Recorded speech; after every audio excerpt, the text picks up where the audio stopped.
आज मुझे तो बस आपकी आज्ञा, मैं आपके पास आया था, आपने बोलते छूट ऐसे बोले थे, पर मैंने उसके बाद 1-1.5 महीने का ब्रह्मचर्य भी आया, फिर ये मैंने आपका द्रोह कर दिया, इतना आपका कीमती समय पूरा मतलब फिर द्रोह हो गया आपका।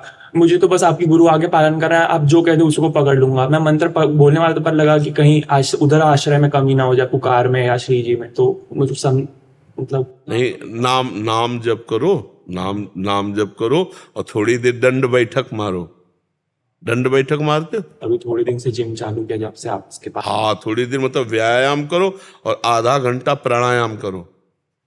प्राणायाम समझते हो? हाँ, सीख लो, आजकल तो सिखाने वाले लोग हैं।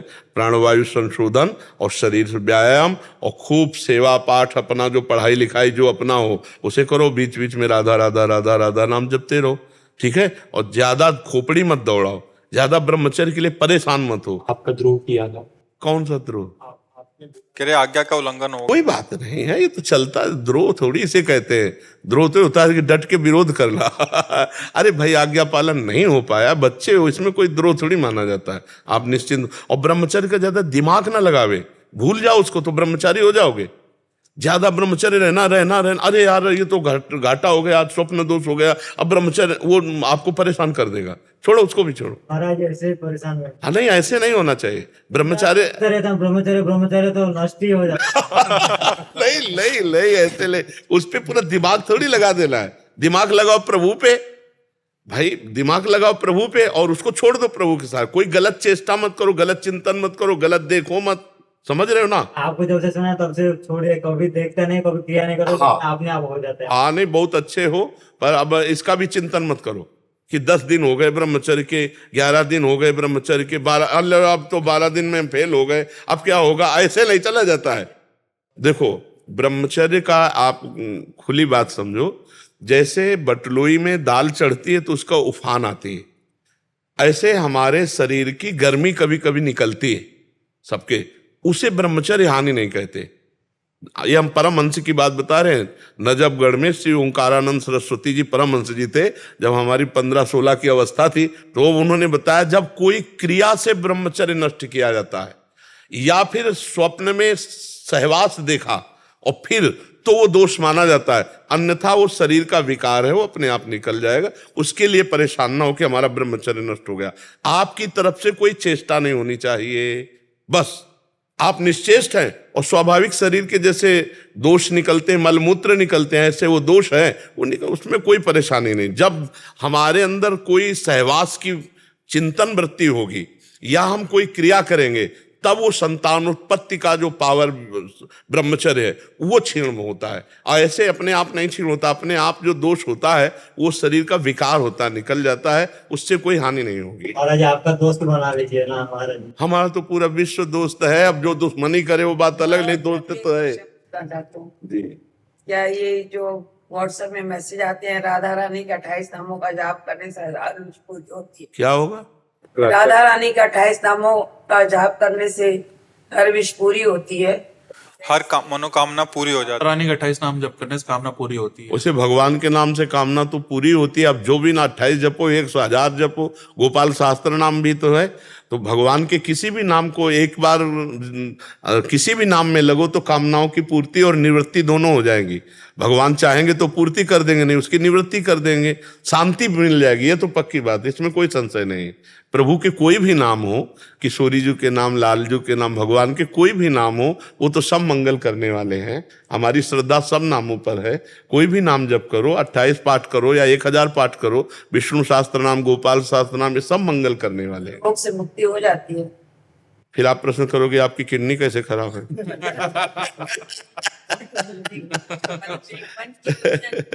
क्योंकि हम इस रोग के लिए नहीं है, हम भवरोग के लिए और प्रेम रोग पाने के लिए।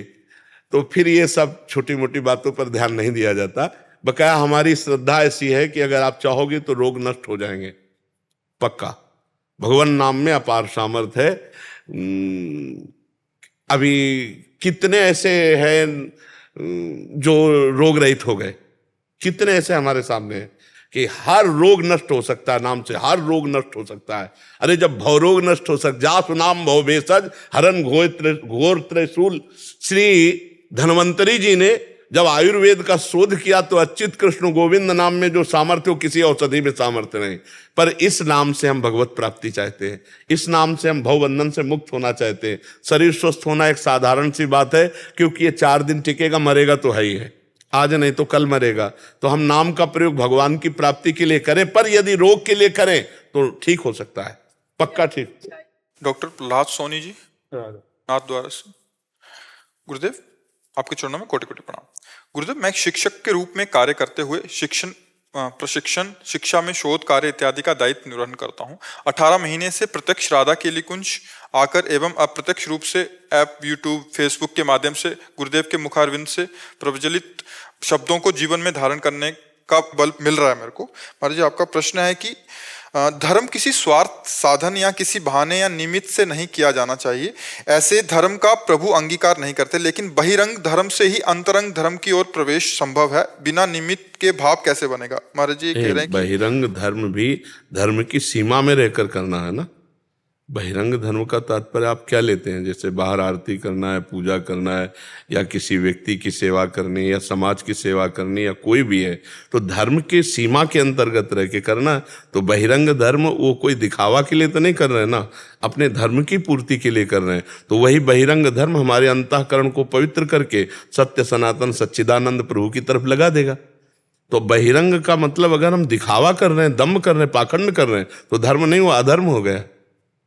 आज सत्संग में सुनाया था अधर्म की 5 शाखाएं। तो बहिरंग धर्म का तात्पर्य है हमारी धर्म की सीमा के अंतर्गत। हम जैसे बहिरंग धर्म है, हम किसी व्यक्ति की सेवा कर रहे हैं तो हम उसमें भी भगवान को देखकर उसको सुख प्रदान करने के लिए कर रहे हैं। ऐसे ही हमारी पूरी राष्ट्र की सेवा, समाज की सेवा, चाहे भगवान की आरती पूजा हो या किसी व्यक्ति की सेवा हो, हम धर्म की सीमा में बंद करके कर रहे हैं। अगर वो दिखावा है, अगर वो दम्भ है, अगर वो अपने स्वार्थी की पूर्ति के लिए, तो फिर वो धर्म ही नहीं है। वो धर्म के भाव में केवल दिखाई देने वाला दम्भ पाखंड है, वो अधर्म ही है, वो धर्म नहीं है। आप बहिरंग को किस पॉइंट पे ले रहे हैं? बहिरंग को महाराज जी मंदिर जाना, पुण्यतिथि, उत्सव, त्योहार, व्रत आदि, ईश्वर आदि ये हमारे धर्म के स्वरूप है। इनको हम बहिरंग कह केवल रहे, इन्हीं से तो हमारी आंतरिक भाव की उत्पत्ति होती है। जैसे अपने ठाकुर जी के मंदिर में गए, 4 परिक्रमा की, उनको साष्टांग दंडवत किया, उनको निहारा कि हमारे प्रभु इस रूप में जब कण कण में है तो मूर्ति में भी भगवान है, हम उनके दर्शन कर रहे हैं। तो अगर यही एक दिखावा हो जाए, पापाचरण करते हैं लेकिन थोड़ी देर के लिए मंदिर जाते हैं, एक दिखावा कर दिया और लौट के आके फिर मनमानी आचरण करते हैं, तो ये पाखंड हो गया, ये दम्भ हो गया। वही बहिरंग साधन अंतःकरण को पवित्र करके अंतरंग साधन में लगा देगा। वही बहिरंग साधन, यह दिखावा दम्भ पाखंड है तो वही अधर्म हो जाएगा। यदि महाराज जी मान लो दम्भ पाखंड भी हैं, बहिरंग पक्ष में हैं, लेकिन धीरे धीरे वो बहिरंग से अंतरंग में प्रवेश कर सकते हैं। वो अंतरंग के लिए ही है। चूंकि हम लोग बहिर्मुख हैं, इसलिए हमारे बाहरी बहुत से साधन बताए गए, जैसे शास्त्र स्वाध्याय करना, भगवान की चर्चा करना, भगवान की चर्चा सुनना, भगवान के मंदिर जाना, भगवान को प्रणाम नमस्कार करना, भगवान के भाव से दूसरों की सेवा करना, भगवत भाव से पशु पक्षियों की भी सेवा करना। इसी साधना से धीरे धीरे अंतःकरण पवित्र होगा तो अंतर में नाम चलने लगेगा, मंत्र चलने लगेगा, भगवान का ध्यान चलने लगेगा, बाहर शिथिलता आती जाएगी और अंदर की भावनाएं बढ़ती चली जाएंगी। और एक दिन ऐसी भावना में आएगी कि भगवत भाव वाला बन जाएगा। प्रारंभ तो सबका शुरुआत बहिरंग से ही होता है ना, स्थिति सबकी अंतरंग में ही जाके पूर्ण होती है। अगर वो दम्भ पाखंड रोग से ग्रसित ना हो जाए तो अहंकार जहां आया तो साधन अंतरंग का एकदम ठप हो जाएगा और बहिरंग में पाखंड आ जाएगा। इसलिए सत्संग सुनता रहे, शास्त्र स्वाध्याय करता रहे, तो महापुरुषों के संग से और शास्त्र स्वाध्याय से बुद्धि शुद्ध रहेगी, तो बहिरंग से होते होते अंतरंग में पहुंच जाएगी और अंतरंग ही स्थिति होती है। बहिरंग तो फिर केवल क्रिया मात्र रह जाता है। प्रवेश के लिए बहिरंग बिल्कुल जरूरी है, उसके बिना हो ही नहीं सकता, उसके बिना हो ही नहीं सकता। हम जैसे बाहर ठाकुर सेवा करते तो धीरे धीरे फिर मानसिक में प्रवेश हो जाता है। अगर बाहरी ठाकुर सेवा ना करे तो मानसिक में प्रवेश कैसे हो जाएगा? बाहरी सेवा आसक्ति ही। अब जैसे अपने ठाकुर को बहुत प्यार हम करते हैं, हमारे पास सामग्री तो है नहीं, तो भाव में डूब गए, हम ढेर सारे फूल का एक ऐसे बनाते हैं, उनमें प्रिया प्रीतम विराजमान करते हैं। अब हमारे पास कुछ है नहीं, इसमें पैसा तो लगा नहीं ना, भाव का है, सोने की चौकी, सोने की थाल, उसमें छोटी छोटी कटोरी और विविध प्रकार के पदार्थ जो हमारे भावने में आ रहे हैं। इसमें रसगुल्ला रख दिया, इसमें गुजिया रख दिया, समोसा रख दी, चटनी रख दी, फुलौड़ी, पकौड़ी, ऐसे विविध प्रकार के पदार्थ अब हम पवा रहे हैं। सच्चा भोग लग रहा है पर आंतरिक लग रहा है। ये कब लगा? जब बाहरी सेवा में आसक्ति हुई, हमारे पास सामग्री है नहीं, लगता है अपने प्रभु को पहनाऊं, अपने प्रभु को भोग लगाऊं, तो वो जो लगता है वही अंदर का भाव बना। और भगवान भाव से ही मिलते हैं। भाव जहां अंतरंग बने तो महापुरुषों की गणना में आने लगता है, धीरे धीरे आंतरिक उन्नति होती चली जाती है। पर बाहरी सेवा के बिना नहीं, बाहरी क्रिया के बिना नहीं। उसे बहिरंग को हम अंतरंग का साधन समझें। बहिरंग जो है वो अंतरंग का साधन है, और अंतरंग जो है वो स्थिति होती है, बहिरंग स्थिति नहीं होती।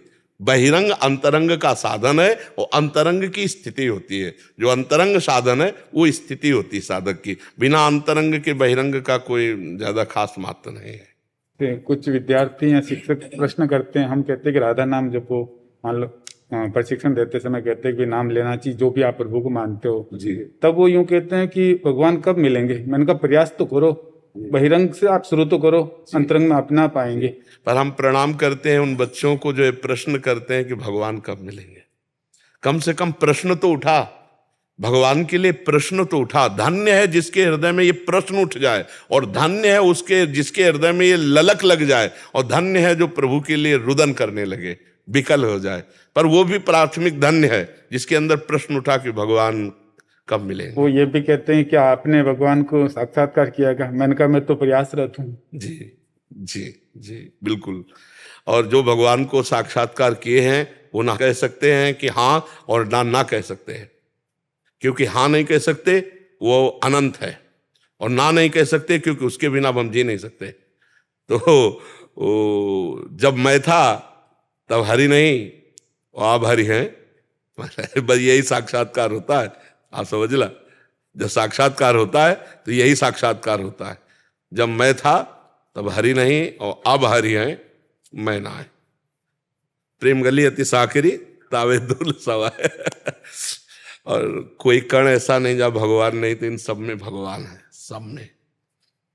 हमारी थोड़ी दृष्टि पवित्र हो जाए तो इन्हीं में दिखाई देंगे। वही वही मत्ता परतरम नान्यत किंचिदस्ति धनंजय, मेरे सिवा और कोई नहीं। सच्ची वाली है, मेरे प्रभु इन सब रूपों में बैठे, पर मलिन दृष्टि है तो स्त्री दिखाई देता है, पुरुष दिखाई दे रहा है, बच्चा दिखाई दे रहा है, बूढ़ा दिखाई दे रहा है, लेकिन कृष्ण नहीं दिखाई दे रहे। और गोस्वामी तुलसीदास जी को सिया राम मैं सब जगह चाहूं, सब जगह भगवान सिया राम विराजमान दिखाई दिए। वही बैठे, दूसरा कोई है नहीं। वही बैठे, जैसे मंदिर में बैठे ऐसे इस शरीर रूपी मंदिर में सबके बैठे हुए। विपिन विलासी शरण जी। राधा वल्लभ श्री हरिवंश। राधा वल्लभ श्री हरिवंश। महाराज जी आप हमारे गूगल हैं। हमारी छोटी सी बड़ी समस्या जो भी होती है उसका आप समाधान करते हैं अपने सत्संग और एकांतिक वार्तालाप के द्वारा, लेकिन एक विचार बार बार परास्त कर रहा है। जितना खुद को रोकता हूं उतना ही ज्यादा एक बार में गुस्सा कर देता हूं। सत्संग के कारण निराशा हावी नहीं हो पाती, परंतु अब और छन्नी में दूध नहीं दूना। इससे पहले लालजू ऑपरेशन करें, आप इसका इलाज करते हैं। गुस्सा किस बात में आते हैं? अनुकूलता में कभी किसी को गुस्सा नहीं आएगी, कभी किसी को नहीं आएगी। जब प्रतिकूलता आती है तब गुस्सा आती है। और क्रोध का मूल जड़ है काम। हम शांति की कामना कर रहे हैं और उसको अगर कोई भंग करेगा तो हमें क्रोध आ जाएगा। हम जो चाह करते हैं उसके विपरीत जब होता है तब क्रोध आ जाता है। और वही हमारी कसौटी है कि हमारी चाह के विपरीत हो और हमें क्रोध ना आए। यही हमारी कसौटी है। हमारी कसौटी है कि जैसे हमको कोई विदेशी भाषा में हमको गाली दे, जो हम भाषा नहीं जानते, तो हम केवल देखते रहेंगे, मुस्कुराते रहेंगे, कुछ बोल रहा है। और जब हमारी भाषा में हमको गाली दे और हम वैसे मुस्कुरावें, तब माना जाएगा कि अध्यात्म का ज्ञान आपको है, अध्यात्म का ज्ञान है। तो हम क्रोध, वैसे प्रवचन करना सरल है लेकिन जीवन में उतारना कठिन है। जब प्रतिकूल परिस्थिति हो और फिर हम क्रोध ना करें, उस समय विचार करें तो अध्यात्म सही चल रहा है। लेकिन उस समय वो विषय हमको आकृष्ट कर लेता है और हम भूल जाते हैं कि हम अध्यात्म के पथिक हैं और हम गुस्सा कर बैठते हैं। फिर बाद में हमको पश्चाताप होता है।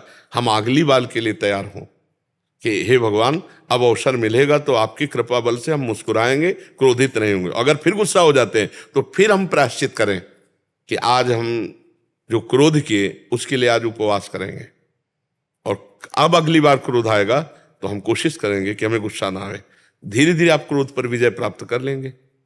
धीरे धीरे आप इस पर धीरे से चलिए, अपने ऊपर भी गुस्सा मत होइए। ये बहुत शांति से चलने वाला मार्ग है। अध्यात्म मार्ग बहुत शांत मार्ग है। इसमें उद्दंडता नहीं कि यार हमें गुस्सा क्यों आ गया, तुम अपने को पीटने लगे, अपना कोई अहित करने लगे। नहीं नहीं नहीं, इसके लिए भी शांत रहे, क्योंकि इस शरीर को पीड़ा देने से, जैसे सांप अंदर बांबी के बैठा है बिल के, और ऊपर लाठी चलाओ तो कोई फर्क पड़ेगा क्या? सांप पे तो कोई फर्क नहीं पड़ेगा। तो जो तुम्हें क्रोध दिलाया वो अज्ञान तो अंदर बैठा हुआ है, वो आप शरीर को पीड़ा दे तो उससे फर्क क्या पड़ेगा?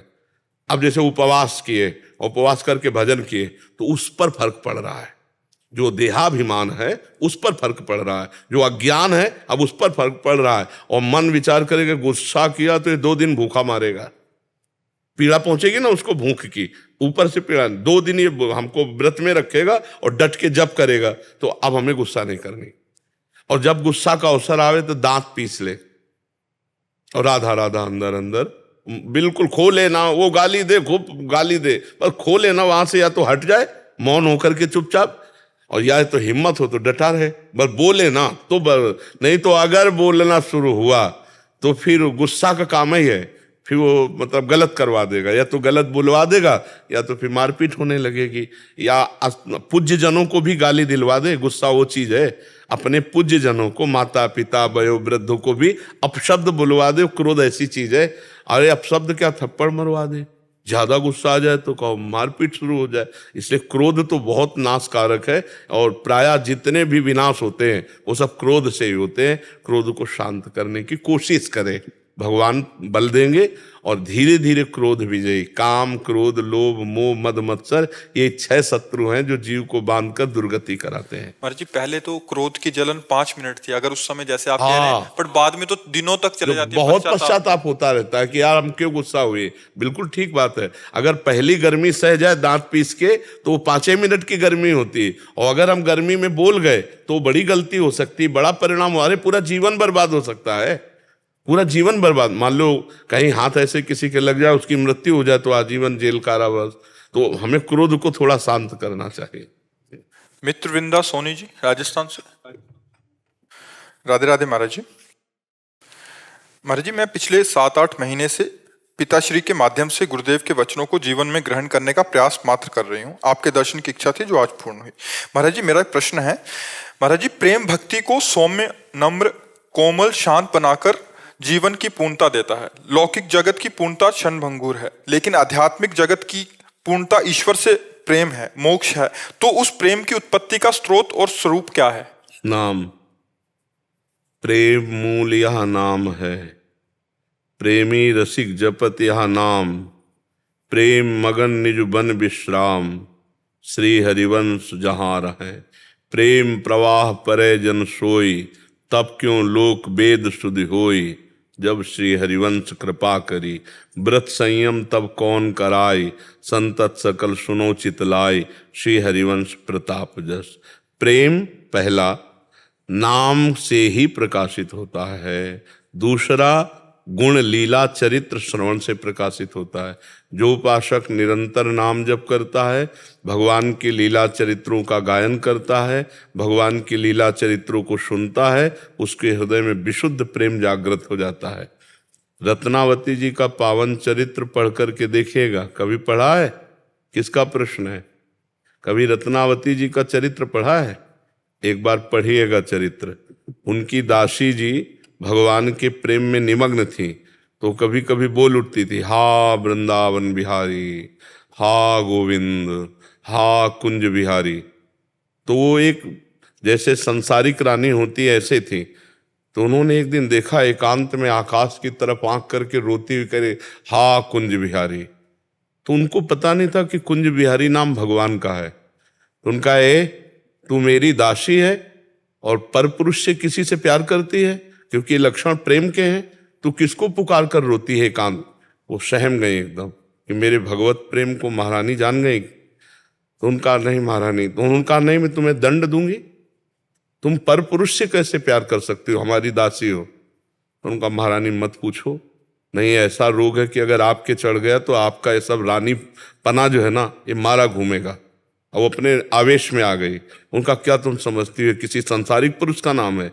ये वृंदावन बिहारी, कुंज बिहारी, गोविंद, ये श्री कृष्ण चंद्र जी का नाम है।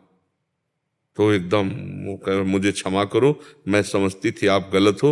अब आज से आप पैरों के पास बैठकर हमारे पैर नहीं दबाओगी, आज से आप हमारे सिंहासन के सिरहाने बैठोगी और हमें कुंज बिहारी की बातें बताओगी। भगवत चर्चा सुनते सुनते ऐसा प्रेम हुआ कि मूड मुड़ाकर संतों के बीच में बैठ गई रत्नावती जी। पति का इतना भारी विरोध, उनके पावन चरित्र को पढ़िए।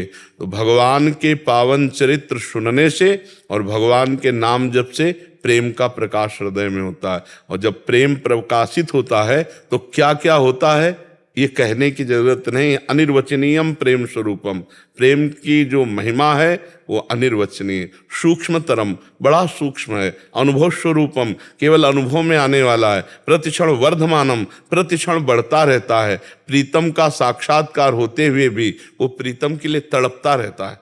कैसी अजीब बात है। अरबरात मिलवे को निश दिन मिले ही रहत, मनो कबहू मिले ना, यह है प्रेम। अरबरात मिलवे को निश दिन, रात दिन मिलने के लिए तड़पन हो रही, और वो रात दिन मिले हुए हैं फिर भी ऐसा लगता है कभी नहीं मिले। अरबरात मिलवे को निश दिन मिले ही रहत, मनो कबहू मिले ना। भगवत रसिक रसिक की बातें रसिक बिना को समझ सके ना। प्रेमी के हृदय की बात तो कोई प्रेमी ही जान सकता है। जैसे हमारे प्रिया प्रीतम आज तक पहचान नहीं हो पाई, अब इसे कैसे जानोगे? श्री लालजू में, श्री कृष्णचंद्र में और प्रियाजू में आज तक पहचान नहीं हो पाई, और दोनों एक ही संग रह रहे, दोनों एक ही संग रह रहे। श्री स्वामी हरिदास, चूंकि ये बहुत गूढ़ प्रेम रस की बातें हैं और प्रेम का ही प्रसंग है, इसलिए थोड़ा नहीं, ये समाज लायक नहीं।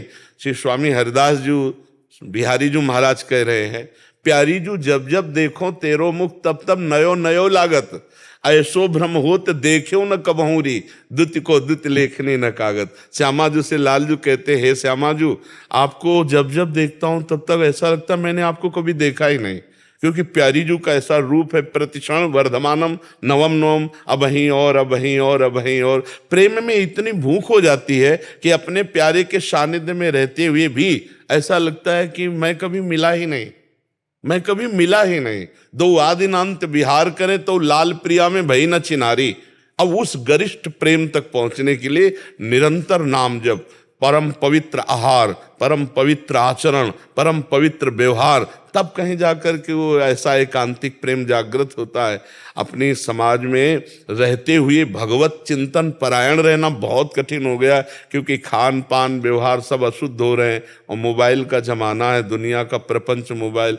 आज तो हम देख रहे हैं कि लोगों की दृष्टि केवल दोषों पर टिक रही है। वो केवल दोष दर्शन में, दोष मार्ग में, दोष कथन, दोष श्रवण, दोष चिंतन, दोष दर्शन, कहाँ प्रेम और कहाँ आज की वृत्तियां। बड़े धन्य भाग हैं जो आज इस कलिकाल में कोई भगवत प्रेम के मार्ग में चलना चाहता है। प्रेम बड़ा गूढ़ विषय है। प्रेम ऐसा समझ लो कि होली खेल करके ही प्रेम होता है। होली अपने प्रीतम की होली, दो प्रकार की होली होती है, एक होती है रंग होली और एक होती है नहीं, बोले क्या जल रही? होली जला के फिर रंग की होली खेले।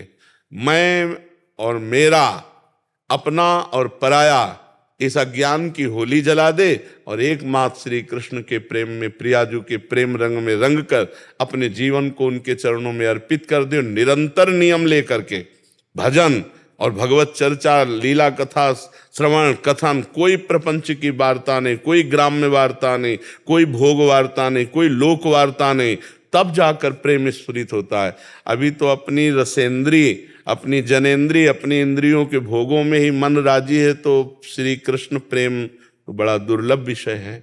तो नाम से और भगवत लीला चरित्रों से हमारे हृदय में जरूर प्रेम प्रकाशित हो। हम रोज जिनकी चर्चा सुनते हैं तो देखो सानिध्य की इच्छा हो जाती है। जैसे आप प्रवचन सुने हैं तो आपके मन में आया एक बार चलूं, एक बार देखूं, तो बाबा को लाइव देखूं, एक बार देखूं, आता है कि नहीं आता? जब हम सुनते हैं कोई बात, किसी की बात सुनते हैं रोज, तो एक बार लगता है एक बार लाइव तो देखें। तो ऐसे एक बार हमारे मन में आ जाएगा रोज कथा सुनते हुए कि यार हम कृष्ण कृष्ण बोलते हैं, उनकी चर्चा सुनते हैं, एक बार लाइव तो देखें कैसे है श्री कृष्ण। मन छटपटाने लगता है। ये छटपटाना ही विरह की तरफ जा रहा है।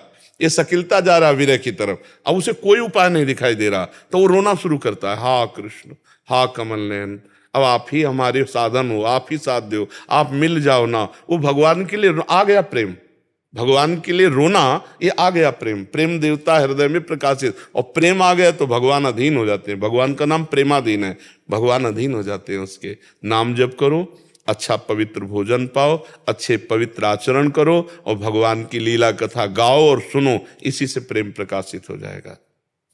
सौरभ कुमार पांडे जी। महाराज जी, राधा वल्लभ श्री हरिवंश। गुरुदेव, मैं काशी के तुलसी घाट के पास से आया हूँ, श्री जी की कृपा से एक सरकारी विद्यालय में अध्यापक हूँ। गुरुदेव, मैंने आपके सत्संग में सुना था कि ईश्वर की पावर शक्ति हम सब में व्याप्त है। गुरुदेव, मेरा एक प्रश्न है, महाराज जी, जन्म और मरण के बंधन से मुक्त कौन है? गुरुदेव, बच्चा, उसे जन्म मरण का बंधन प्राप्त ही नहीं है ही नहीं है। जो हमारा भगवद अंश है उसको जन्म मरण हो ही नहीं सकता है, पर उसने जब इस देह को स्वीकार किया और भोग भोगने लगा, तब फिर जन्म मरण जैसे स्वप्न होता है ना, ऐसे समझो जैसे आप स्वप्न में सोए थे, स्थूल देह को भूल गए कि नहीं? ये जो स्थूल देह से भूल गए, और स्वप्न में एक देह मिली थी। स्वप्न में जब थे तो आप थे ना, लेकिन ये स्थूल देह का तो ज्ञान नहीं था ना। तो उस समय जब उस देह में आप विचरण कर रहे थे, वो आपका नया जन्म समझो। फिर आपका स्वप्न टूटा तो फिर स्थूल देह में आ गए ना। तो अब चूंकि ये एक ही देह की 3 दशा हुई, जागृत, स्वप्न, सुषुप्ति, तो आप उसको भेद नहीं कर पा रहे। ठीक ऐसे ही है, गाढ़ सुषुप्ति मृत्यु, फिर जगह दूसरी योनि में, फिर जगह तीसरी योनि में।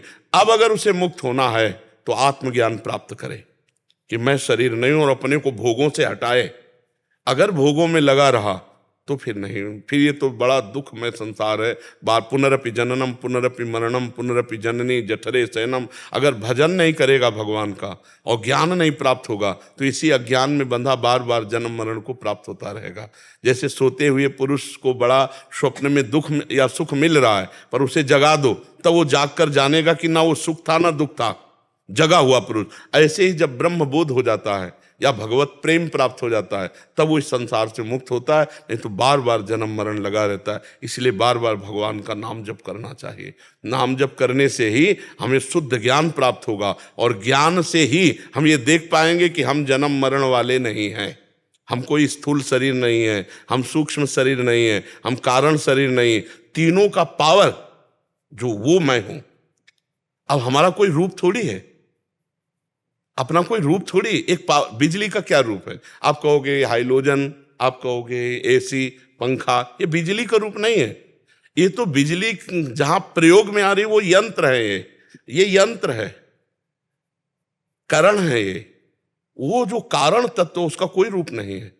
जीव जिस रूप में आसक्त हो जाता है, कर्मफल वही बनता। कभी सुअर, कभी कुत्ता, कभी नाली का कीड़ा, कभी देवता, कभी ब्रह्मा, कभी ये। और जब जितने समय तक की आयु हुई उतना समय तक इस पृथ्वी में रहकर फिर दूसरी योनि को प्राप्त होता है। और पहली योनि वाला सब अब ये तड़प रहे हैं, लेकिन उसको 1 सेकंड भी इनकी याद नहीं है।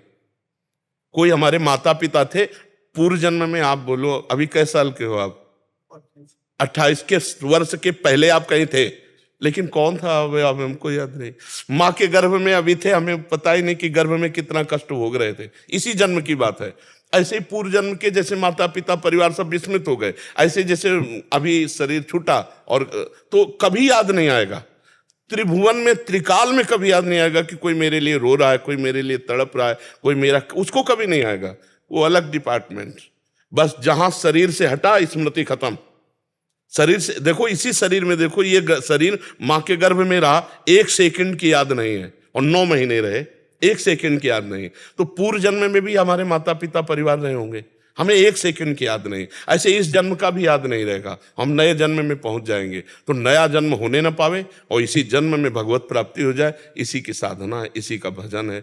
इसीलिए हम सबसे प्रार्थना करते हैं कि उठते बैठते चलते फिरते खाते पीते राधा राधा राधा राधा राधा। ये बहुत दुखालय है। अब इनकी छाती से पूछो, अब सारे सुख फीके लग रहे हैं, अब बस यही लग रहा है। और जबकि अभी एक गया है, ये भी जाएगा, ये भी जाएगा, ये भी जाएगा। यार जितने, जैसे कसाई वाड़े में नंबर आने पर हर पशु बद हो रहे ना, जैसे हो रहे। अब जो उनको चारा डाला गया है वो तो नहीं जान रहे ना, कि बस 10-5 घंटे की बात है, हमारा नंबर आया सो हम गए। ऐसे ही चंद मिनटों की बात है, हमारा भी नंबर है, आपका भी नंबर है। अब वो कब है अब वो पता नहीं है, बस क्या क्रम से सब। यहाँ हम आए हैं केवल भगवत प्राप्ति करने के लिए, चाहे गृहस्थ धर्म में हो चाहे विरक्त धर्म में हो। यदि भगवान का भजन हो रहा है तो हम भव समुद्र से पार हो जाएंगे। बारी मथे घृत होए बरु सिकताते बरु तेल, बिनु हरि भजन न भवतरी या सिद्धांत पेल। बिना भजन के इस संसार समुद्र से पार नहीं हुआ जा सकता, और बड़ा भयावह संसार समुद्र है। प्रवचन कर लेना अलग बात है, जैसे हमने माना कि हमारा मित्र है या हमारा पुत्र है, और जब वो बिछोह को प्राप्त होता है तब उसके हृदय से पूछो क्या होता है। कोई ज्ञान का ममता रत सन ज्ञान कहानी, उसको ज्ञान कुछ नहीं, उसको ये लगता है अगर कोई पावर हो तो एक बार केवल बात कर ले कि तुम ऐसा क्यों किए, एक बार बात कर ले कि क्या तुमको हमारे प्रति थोड़ा भी लगाव नहीं था, तुम केवल अपने ही विषय में सोचते थे।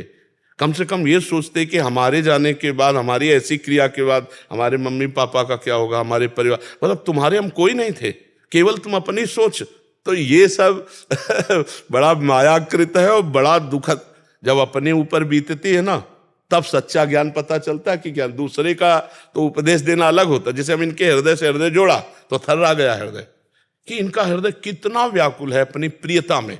अब वो ज्ञान काम नहीं करेगा, ममता रत्सन ज्ञान कहानी। अब वो ज्ञान कहानी को तो सुखद समय में समझ में आती है, लेकिन दुखद समय में भगवान की कृपा ही संभालती है, भगवान की कृपा। तो इस मनुष्य जीवन में ऐसा भजन कर लो, ऐसा ज्ञान प्राप्त कर लो कि अगला जन्म ना हो। आत्मज्ञान। हाँ, बस एक ही उपाय है। गुरुदेव, पावर सब एक, भगवान के पावर सबके अंदर है, लेकिन उसी घाट पे संत महात्मा जप कर रहे हैं और वहीं पे लोग शराब पी रहे हैं। हाँ, बात यहाँ देखनी बच्चा, बात यहाँ समझनी है कि वो तमोगुणी लोग हैं। आज हम सत्संग में कह रहे थे कि जैसे गंगा आदि किनारे और घाटियों आदि में भजनानंदियों का भजन का भाव बढ़ता है, ऐसे विषयी पुरुषों का विषय भाव बढ़ता है। तो उनका तो विषयी, ये तो खुद ही वहीं पे ही 84 पाठ करेंगे हम, वहीं पे लोग पीते, मना करने जाइए तो लोग नहीं, मना करने की आज की क्षमता नहीं। आज आप मना करोगे वो आप पर प्रहार कर देंगे। बिल्कुल नहीं, आप अपना 84 जी का पाठ करो और वो अपना कर रहे हैं, वो अपना बीज बो रहे हैं। जो बीज बो रहे हैं वो बहुत भयानक है, क्योंकि काशी जैसे परम पवित्र क्षेत्र में गंगा के किनारे मदिरा पानी तो महापाप कर रहे हैं। अब उनका कहाँ धुलेगा जाके, तो उनको बेचारे बुद्धिहीन है। आप बहुत बहुत इतना कर दीजिए कि भगवान विश्वनाथ जी से प्रार्थना कीजिए कि इनको क्षमा करना, प्रभु इनको भी सद्बुद्धि दो, ये आपके ही धाम में रह रहे हैं, आपकी नगरी में रह रहे हैं, तो आप इन पर कृपा कीजिए। बकाया बच्चा, कलयुग जैसे जैसे बढ़ता, डर लग रहा है, अब डर लग रहा है कि क्या होगा धर्म का। ऐसा बढ़ता चला जा रहा है समय, और ऐसे लोगों की बुद्धि भ्रष्ट होती चली जा रही है कि डर लग रहा है कि कैसे समाज उभरेगी। जब पापात्मा जीवों की वृद्धि होती जाएगी तो प्रकृति अपने सौंदर्य और अपनी शक्ति को अपने अंदर खींचती चली जाएगी। अब देखो, बड़े बड़े आम के वृक्ष थे, जहाँ फ्री आम खाओ आम के फसल में, वो सब आम खत्म। बड़े जो वृक्ष होते थे, एक एक बीघा में ऐसे फैले हुए कि एक एक गाड़ी आम होते थे, वो वृक्ष गए। पृथ्वी बड़ी बड़ी कीमती और सुखद वस्तुओं को अपने अंदर छुपाती चली। पानी का लेवल नीचे चला जा रहा है और वृक्षों की हानि होती चली जा रही है। ऑक्सीजन कम होता वातावरण में चला जा रहा है। ये धीरे धीरे जैसे जैसे पाप बढ़ते जाएंगे वैसे वैसे प्रकृति त्राहिमाम बुलवा देगी सबको। अभी मनमानी आचरण कर ले, जैसे हमें तो डर लग रहा है कि इसी जन्म में भगवत प्राप्ति कर ले, नहीं आगे और कलिकाल ऐसा आता चला जाएगा भगवत प्राप्ति करना। आजकल मांस मदिरा गलत आचरण एक मनोरंजन हो गया है, मनोरंजन हो गया। कोई से थोड़ी मानता है पाप है, कोई नहीं मानता। व्यभिचार को कोई पाप मानता है क्या? आजकल तो मनोरंजन माना जाता है। कलयुग है बच्चा, बहुत बढ़ रहा है। वृंदावन से जाने के बाद गुरुदेव मन बेचैन हो जाता है, वजन बढ़ने लगता है, उसके बाद कम होने लगता है गुरुदेव जाने के बाद। हाँ, अब ये तो खैर भगवत धाम, यहाँ तो परमाणु ऐसे हैं। अभी जगह जगह कीर्तन, भगवत कथा, भगवान नाम, बड़े प्रेमी महात्मा विराजमान है, इसलिए ऐसा। पर अपने में रहे, देखो अपने में रहे तो कुछ नहीं बिगड़ने वाला। अगर नाम चल रहा है, हम दूसरों के दोष दर्शन करके अपने अंदर ना आने दें तो हम सुरक्षित बने रहेंगे। नाम पहारू दिवस निश्चित, लंका में रह करके जानकी जी कैसे सुरक्षित हैं? नाम पहारू दिवस निश्चित, ध्यान तुम्हार कपाट, रात दिन नाम जपो भगवत ध्यान, तो सुरक्षित रहोगे कहीं भी रहो। और सब लोग, सबसे प्रार्थना है, व्यसन किसी को सुख नहीं पहुंचाते हैं। गंदी बातें किसी को सुख नहीं पहुंचाते हैं। यदि गंदी बात और नशा और मांस भक्षण आदि ये छोड़ पाओ तो बहुत उत्तम बात है। और भगवान का नाम जप करो, एक न एक दिन शरीर जाना है। नाम ही तुम्हें परलोक में बचाएगा, नाम ही तुम्हें इस लोक में भी शांति प्रदान करेगा। अगर नाम जप नहीं है तो जीवन व्यर्थ चला जाएगा। कलयुग में अब कोई साधनाएं नहीं रह गई। कलयुग का इतना प्रचंड रूप बढ़ता जा रहा है। अब क्या यज्ञ कोई कर सकता है? आहुति का पता नहीं उसमें चर्बी मिली होगी में, उसके लिए शुद्ध चाहिए ना पदार्थ। अच्छा, आप शुद्ध धान्य जौ आदि खरीदें तो खेतों में इतने केमिकल पड़े कि अशुद्ध हो गया अन्न, यज्ञ लायक नहीं रहा। अब रही ध्यान की बात, तो आंख मूंद के देखो, मन कितना चंचल बिजली की तरह है। अभी यहाँ, अभी बंबई, अभी कलकत्ता, मन कोई शांत थोड़ी है। अब और साधन देखो, व्रत उपवास, कौन सा व्रत है जो भगवान की प्राप्ति के लिए रह जाए? कूटू की पकौड़ी, सिंघाड़े का हलवा, ये चीज वो चीज, ये व्रत है। तो अब एक उपाय है, कलयुग केवल नाम आधारा, सुमिर सुमिर नर उतरहि पारा। खूब नाम जप करो, ये तुम्हारा लौकिक पारलौकिक सब मंगल कर देगा। बहुत बहुत कलिकाल का जैसा वृद्धि बढ़ती चली जा रही है अधर्म आचरण की, अभी तो आप लोग कृपा करके सुन रहे हैं। नहीं, ऐसा भी समय आएगा संतों की कोई बात सुनेगा नहीं, कोई संतों की बात नहीं सुनेगा, धर्म की बात नहीं सुनना चाहेगा। आप तो समय दिए हैं हमें, आप कृपा किए कि आप यहाँ शांति से बैठ के सुन रहे हैं। आगे ऐसा समय आएगा कि हम चिल्लाते रहे, संत जन चिल्लाते रहे, कोई सुनेगा नहीं उनकी बात। हाँ, पाखंड और दंभ का बोलबाला होगा, नौटंकी नाटक का कीमत होगी, और सत्य मार्ग पर चलने वालों को कोई बातें नहीं सुनेगा। अभी तो आप कृपा करके कम से कम समय दे रहे हैं हमें, और सुनने आ रहे हैं, और आप परिवर्तन भी कर रहे हैं। समाज हमारा परिवर्तित भी हो रहा है सुन करके। तो इसलिए अभी तो अवसर है, आगे और ऐसा अवसर आएगा कि समय आएगा। अभी तो है, आप खुला साउंड लगा करके कम से कम सत्संग तो सुन रहे हो, 1000 लोग बैठ करके, फिर ऐसा भी नहीं होगा। तो अभी समय है, भजन कर लो, भगवान को रिझा लो, नहीं आगे और ऐसा समय आने वाला है जो बड़ा अनिष्टकारी होगा। प्रतिपल बढ़ता ही चला जाएगा अनिष्ट। पहले जितनी शांति और साधुता देखी, अब वो नहीं रह गई। 40 वर्ष पहले जो हमने देखी वो अब नहीं रह गई। मोबाइल के ज़माने में बहुत सी बहिर्मुखताएं, बहुत सी कमियां ऐसी आ गई जो नहीं होनी चाहिए अपने लोगों में, बहुत सी कमियां आ गई। आगे चलकर और 10-20 वर्ष में देखना ऐसी आ जाए। अब आप दूध शुद्ध लेना बड़ा मुश्किल पड़ेगा, आपको घी शुद्ध लेना मुश्किल पड़ेगा। ये केमिकल के बने हुए ऐसे पदार्थ आते हैं जो असली पदार्थ बिल्कुल लगते हैं। अब ये चीज़ें खा के स्वस्थ कौन होगा? और बिना स्वस्थ हुए ध्यान कैसे लगेगा? साधना कैसे बनेगी? बड़ा कठिन। इसलिए नाम जप करो, जैसे बने तैसे राधा राधा राधा राधा बोलो। किशोरी जी बड़ी करुणामयी है, वो हम सबका मंगल कर देंगे। आकाश बालकृष्ण जी, भोपाल से। गुरुदेव, आपके चरणों में कोटि कोटि प्रणाम। महर्षि, मैं लगभग 2 सालों से आपका सत्संग एकांतिक वार्तालाप सुन रहा हूँ, आपके बताए हुए मार्ग पर चलने का प्रयास कर रहा हूँ। महाराज जी, 29 अगस्त को एक मैंने वीडियो देखा जिसमें आप उपदेश कर रहे हैं कि काम वासना और समस्त द्वंद्वों को शांत करने के लिए रामबाण आपने श्लोक बताया था, जिसे मैंने आपकी आज्ञा अनुसार कंठस्थ कर लिया, और जब भी मौका मिलता है चलते फिरते इस श्लोक का जप करता रहता हूँ। ऐसा करते 1 महीना हो गया, श्री जी कृपा से बहुत शांति भी मिल रही है। वो तो नहीं तो सदानंदम वृंदावन नवलता मंदिर वरे सुमंदे कंदर पुन मदल दति कला कौतुक रसम किशोरम तज्जीवति युगलमति घोरम मम भौम जलज्ज्वालम सीते सुपदम करंदे। 1 महीने से बहुत शांत। हाँ, वो। और अब अपने तो यहाँ हो गई चर्चा, अब इसको गुप्त रखना और अंदर ही अंदर आप देख लेना। मतलब ये केवल एक ही विषय पर नहीं है, ये हर विषय की शांति प्रदान करने वाला। ज्वलत ज्वालम सीते सुपदम करंदे शमयतु, संसार भय का नाश कर देगा ये श्लोक, संसार भय का। पर बड़े प्रवीण हो, बड़ी कृपा है भगवान की जो आपने फौरन पकड़ लिया और कंठस्थ कर लिया। श्रोता सोई परम सुजान सुनत चित रति करे। श्रोता वही सुजान है जो औषधि बताएगी, फटाक से पकड़ा और उसको शुरू कर दिया। सुनते तो लाखों लोग हैं, लेकिन पकड़ कोई बिरला ही पाता है। बहुत सुंदर, बहुत सूक्ष्म विषय पकड़ा, इससे आप देख लेना, इसका परिणाम देख लेना। पर महाराज जी, डर लगता है कि मन में विचार आता है कि काम पर विजय प्राप्त कर ली तो नारद जी का प्रसंग याद आ जाता है, भविष्य में इस बात का अहंकार न होने। नहीं, हमने थोड़ी प्राप्त की है, मंत्र प्रदान कर रहा हूं। मंत्र के अधिष्ठात्र देवता श्यामा श्याम है, ये तो उनका कृपा प्रसाद। हम थोड़ी विजय प्राप्त की, हमें तो श्री जी ने संत संग से मंत्र दिलाया और उस मंत्र के प्रभाव से शांत हो गई। तो हमारा प्रभाव तो नहीं ना, वो तो मंत्र और मंत्रदाता और मंत्र अधिष्ठात्र देवता श्यामा श्याम, उनका बल है। तो अहंकार इसलिए नहीं आएगा, डरने की जरूरत नहीं है। हाँ इसलिए महाराज जी बल किसका ले, हम बल किसका ले, ये जैसे मैंने भी मंत्र सुना था, मुझे भी इस औषधि की जरूरत है, मैं आपके पास आया भी हूँ।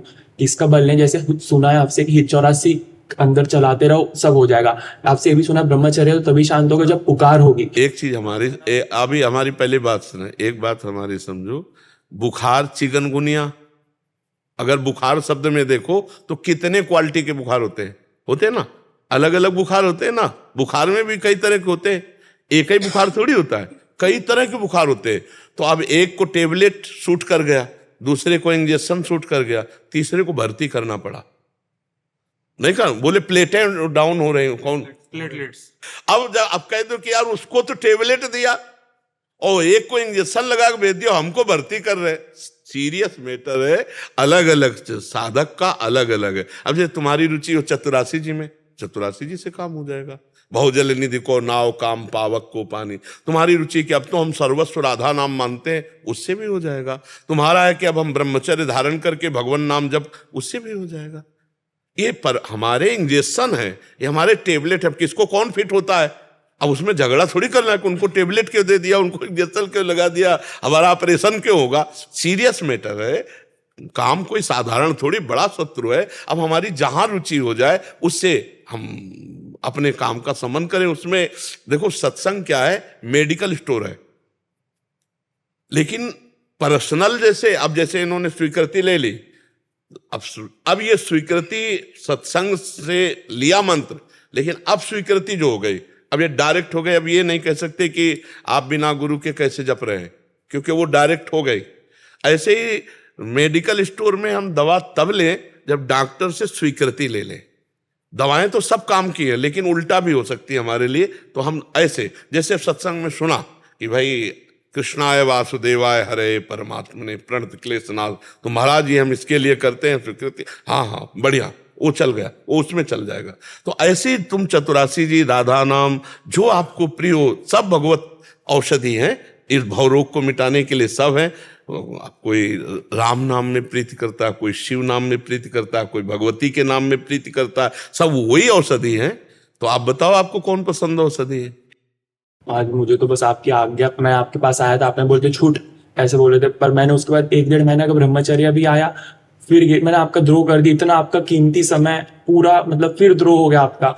मुझे तो बस आपकी गुरु आगे पालन करना है, आप जो कह दो उसको पकड़ लूंगा। मैं मंत्र बोलने वाला तो पर लगा कि कहीं उधर आश्रय में कमी ना हो जाए, पुकार में या श्री जी में, तो मुझे मतलब नहीं, नाम जप करो, नाम जप करो और थोड़ी देर दंड बैठक मारो। दंड बैठक मारते हो? अभी थोड़े दिन से जिम चालू किया जब से आप इसके पास। हाँ, थोड़ी देर मतलब व्यायाम करो और आधा घंटा प्राणायाम करो। प्राणायाम समझते हो? हाँ, सीख लो, आजकल तो सिखाने वाले लोग हैं। प्राणवायु संशोधन और शरीर व्यायाम और खूब सेवा पाठ, अपना जो पढ़ाई लिखाई जो अपना हो उसे करो, बीच बीच में राधा राधा राधा राधा नाम जपते रहो, ठीक है। के सिंगला जी, न्यायाधीश। महाराज जी, मेरी पत्नी और मेरी बेटी बहुत बड़े दुख में हैं। हमारा 20 साल 3 महीने का बेटा 20 दिन पहले अचानक हमें छोड़कर चला गया। रात को 10 बजे वो अपने दोस्तों के साथ अपने भविष्य की प्लान कर रहा था, 11 बजे उसने खुद को अपनी जान ले ली। बहुत दुखद बात है, मतलब है ही दुखद बात की, मतलब अब हम वैसे इस विषय बाहर निकलने के लिए कह रहे हैं। हाँ, वो नहीं, आप तो कह रहे हैं दुखद, आप तो पास रहे हैं, आप तो उसके पिता हैं। हम तो केवल सुनकर कह रहे हैं कि बहुत दुखद बात है कि कोई नौकिशोर बच्चा, नौजवान बच्चा अपने शरीर की हानि कर दे। तो हमारे राष्ट्र के किसी एक कोने के एक हिस्से की हानि तो हुई ना, वो कुछ न कुछ बनकर हमारे राष्ट्र सेवा में लगता। वैसे ये अज्ञानता पता नहीं कैसे दूर होगी। हम प्रयासरत, अकेले होने से क्या होगा, भगवान कृपा करें। ये जो नौजवान बच्चे इतनी जल्दी क्यों निर्णय ले लेते हैं अपने शरीर की हानि का। कुछ ऐसे बच्चे हैं जो पढ़ाई में फेल हो गए, तो ऐसे कर, मतलब आपकी केवल बात लेके नहीं कह रहे, पूरे हम भारत की बात करें कि आजकल पता नहीं क्या हो रहा है कि कई ऐसे माता पिता मिले जिनके बच्चे बेमतलब अपने शरीर को शांत कर देते हैं। कहीं कोई फेल हो गए या कहीं मोबाइल में गेम में पैसे हार गए या कोई ब्लैकमेल कर दिया या कोई ऐसी घटनात्मक हृदय के दुख वाले, 2 मिनट में उनको यही लगता है शरीर छोड़ देना कोई सुख की बात है क्या। भूत योनि मिलती, प्रेत योनि मिलती शरीर छोड़ने वाले को, और बहुत वर्षों तक बहुत कष्ट में भटकना पड़ता है। तो दुखद, और इस संसार का एक नाम है मृत्यु लोक। यहाँ जो जितनी अवधि के लिए आया है उतने समय तक रहेगा। तो मुझे लगता है कि थोड़ा धैर्यवान बनकर, वैसे बहुत कठिन है धैर्य प्रवचन कर लेना अलग बात है, लेकिन जब अपना कोई प्रियजन से विछोह होता है तो वो दिमाग काम नहीं करता, वो बार बार दिमाग उसमें जाता है, पर इससे आपके भी शरीर की हानि होगी। आपका बार बार निगेटिव चिंतन शोकमय होगा तो शरीर के अंगों पर फर्क पड़ता है। हमें लगता है कि भगवान का विधान मान करके राजी होइए, फिर जो प्यारो करे, क्या करें? नाम जप करो और भगवान से प्रार्थना करो कि आपको सामर्थ्य दें। हम भी प्रार्थना प्रभु से करते हैं कि आपकी बुद्धि शुद्ध हो, आप भगवान में ही लगे, क्योंकि यहाँ आप भी जाएंगे, आप भी जाएंगे, आप भी जाएंगे। नहीं, उसकी मुक्ति कैसे हो? है मुक्ति कैसे हो? उस बच्चे की? हाँ, उसके लिए तो प्रार्थना भगवान से करके एक श्रीमद् भागवत का पाठ करा दीजिए, जो संस्कृत से पाठ हो। वो जो भागवत 7 दिन कराई जाती है ना, हम वैसे नहीं कह रहे। अपने घर में बुला के और बालक की छवि रख करके और उसको श्रोता बना करके और 7 दिन संस्कृत से जो ईमानदारी से पूरा पाठ कर सके और उसको उचित दक्षिणा दे दो जो मांगे। तो वो भागवत का संकल्प उस बच्चे के लिए कर दो, उसका परम मंगल हो जाएगा, पक्का मंगल हो जाएगा। गुरुवर हमें मार्गदर्शन वचन दो, दीजिए जिससे हम अपनी जिंदगी ना थोड़े से बचत ऐसा कोई वचन हमें दो, हमें मार्गदर्शन दो जो हम मार्गदर्शन दे दीजिए। हमेशा। हाँ, हम वो वचन की बात करें। पहली बात तो समझो, इसका नाम मृत्यु लोक है। यहाँ सबको जाना है, सब अपने अपने कर्म के अनुसार जीव आए हैं और अपने राइट टाइम पर जाएंगे। देखो, भगवान के भांजे हैं अभिमन्यु जी, भगवान के भांजे ना, सुभद्रा जी के पुत्र हैं, और 9 किशोर अवस्था थी। और जब रणभूमि में पधारे तो अर्जुन जी जब विलाप कर रहे थे तो स्वयं भगवान ने कि मेरा भी तो भांजा है, जितनी अवधि है उतनी ही अवधि के लिए आता है। अवधि माने सीमा, अगर वो 8 वर्ष के लिए है, 15 वर्ष के लिए, 20 उतने वर्ष के लिए आएगा, और वो जीव अपने कर्म का भोग करके चला। ये जरूर शोक की बात है कि गलत ढंग से गया, अच्छे ढंग से अपनी अवधि पूरी करके जाए तो ज्यादा प्रशंसनीय होता है यहाँ से। पर पता नहीं क्यों ऐसा, क्या मानसिकता थी उसकी। कोई मानसिकता नहीं। 10 बजे तक तो गुरुजी उसने बात की, अपने दोस्तों से बाली का प्रोग्राम बना रहा है, मेरे साथ बात की, मैंने कॉन्फ्रेंस पे गया हुआ था मैं। क्या होता है, हमें 10-11 के बीच में कुछ हुआ है। नहीं, हमें लगता है, हमें ऐसा लगता है कि जैसे ये 9 अवस्था कोमल अवस्था होती है, जैसे कोई बॉयफ्रेंड गर्लफ्रेंड वाली बात हो, वो आपको पता ना हो और उसको धोखा समझ में आ जाए, तो ऐसे छोटे हृदय विचार वाले बच्चे ऐसे कर सकते हैं। वैसे 2 ही 3 पॉइंट होते हैं जिनमें बच्चे अपने को, या व्यसन करने वाला, या ये गर्लफ्रेंड बॉयफ्रेंड, या कोई जो आपकी समझ में नहीं आ रहा और फिर उसे कोई ब्लैकमेल कर रहा है किसी तरह का, और उनको डर है कि मम्मी पापा को पता चल जाएगा, तो वो छुपाते छुपाते निर्णय में पहुंच जाते हैं कि अब कोई जान ना पावे, हम अपने को समाप्त कर लें। ऐसा, वैसे हमें लगता है आप तो बहुत सुलझे हुए हैं। हर माता पिता को अपने बच्चे से फ्रेंड जैसा व्यवहार करना चाहिए। फ्रेंड ही थे जी हम। अब जो भी हो, अब उसके कल्याण के लिए श्रीमद् भागवत का पाठ करा दीजिए, माता पिता हो और नाम जप की प्रसन्न रहे। और कोई संतान है? बेटी है। हाँ, तो आप इसको भगवान की कृपा से इसकी उन्नति के लिए विचार कीजिए और अपने प्यार को उससे हटाइए, क्योंकि अब वो आपको शोक ही देगा, अब उससे कोई लाभ नहीं मिल पा। पर आप प्रसन्न रहिएगा, हम बिल्कुल अपने घर जैसी बात कर रहे हैं। क्या जपे हम, क्या जपे? नाम जप करो ना, इस समय नाम ही भगवान का आपको बल देगा। जो नाम आपको प्रिय लगे, राम कृष्ण हरि राधा, जो नाम प्रिय लगे नाम जप करो। नाम जप से ही आपको बल मिलेगा और भगवान देंगे बल। जब भगवान की शरण में आप आए हो तो वही बल देंगे। आप निश्चिंत रहिए।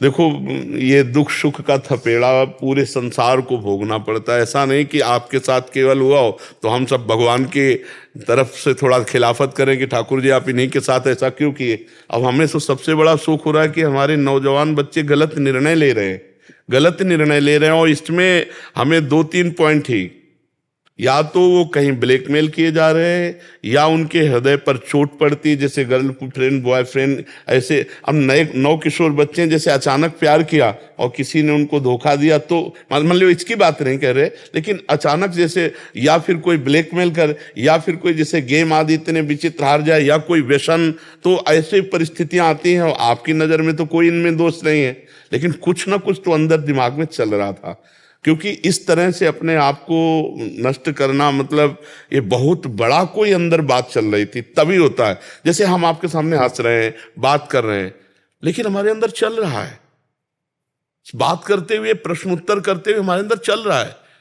एक डिपार्टमेंट अलग चलता रहता, सबके चलता रहता है, कोई है जो उस चिंतन डिपार्टमेंट में उसको खाया जा रहा था। भाई आपकी तरफ से कोई विरोध होता, आपकी तरफ से कोई समस्या होती, अगला कोई कदम उन्नति के उठाने के लिए माता पिता को असमर्थ देख करके फिर वो सोचे तो ऐसा, पर वो कोई विधान था। अब आप शांत हो जाइए और प्रसन्न रहिए और नाम जप कीजिए और पुत्री में अनुराग कीजिए और इसकी आगे उन्नति के लिए बढ़िए। तो जो वर मिले उसे पुत्र मान लीजिए, जो इसका वर मिले उसे पुत्र मान लीजिए। अब वो इतने दिनों के लिए ही आया था, ऐसा भाव मान लीजिए।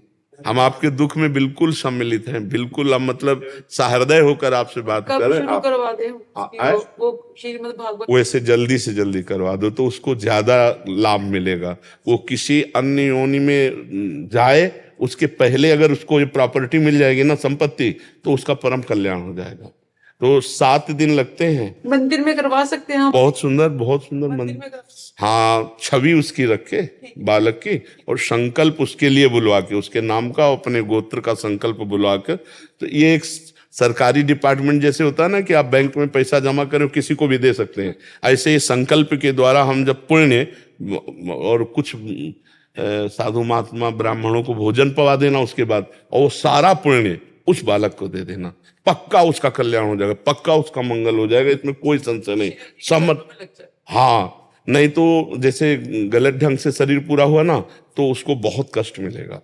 हाँ, पानी तक पीने को नहीं दिया जाता प्रेत योनि में। बहुत धुंधकारी जो था ना, वो बहुत परेशान होकर गोकर्ण ने जिसे कहा था कि मैं प्रेत योनि को, तो आत्महनन गति बहुत निकृष्ट गति। अब बच्चे हैं, उनको समझ में आया नहीं, और कोई ऐसी पूर्व की प्रारब्ध की भी हो सकती है वृत्ति जो उनको इस तरह ले गई, पर उनके कल्याण के लिए आप समर्थ कर दीजिए।